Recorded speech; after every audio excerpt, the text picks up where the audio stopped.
сблъсък на титани. Леброн Джеймс ще се изправи срещу Стеф Къри. Втори блок. Невероятен! Феноменална игра за Голден Стейт. В последните няколко минути успяват да изравнят резултата. Къри пръст човек реализира. Успяват Голден Стейт за първи път от началото на двубоя да поведат. Успокоява Стеф Къри, но как да успокои феновете, които поводяха при тази тройка 3 минути преди края на първото полувреме. Голден Стейт от 14 точки пасив, както ни каза Лъчо, успява да поведат с 3. Опита се да премине през заслон, през Тимофей Мозгов и успява да реализира. Стеф Къри определено се разигра. Сега хубаво подаване и страховита забивка от Дреймонд Грин.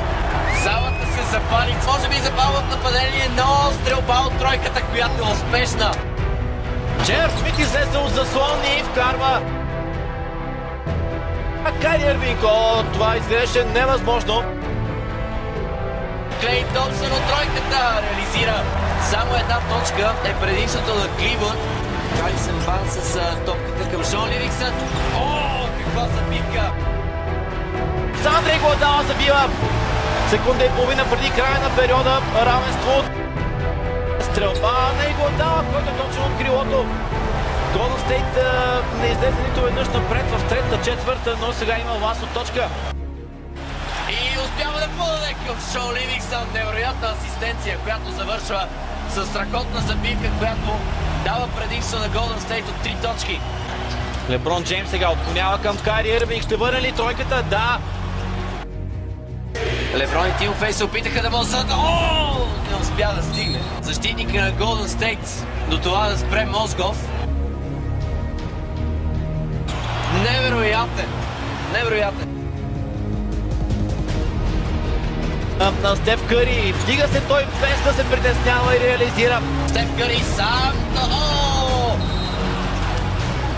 Ирвинг успя да пресече тази атака на Голден Стейт. Колко ключов момент от двубоя днес. И естествено, че Леброн Джеймс ще бъде този, който ще завърши. Вдига се Леброн Джеймс. Пропуска. След това има шъпът. Колко близо тук беше има шъпът да разбие сърцата на феновете на Голден Стейт. Ще гледаме продължение. Пробив на Кайри Ирвинг. Пропусна.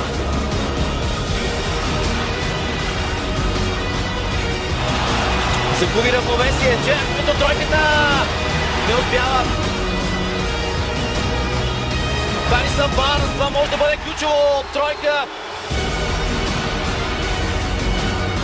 Голден Стейт Уориърс започва с победа в финалната серия след Кливънд Кавалиърс. Мело Чезар Пройдов и Траян Сарафов. Приятно с нашата програма.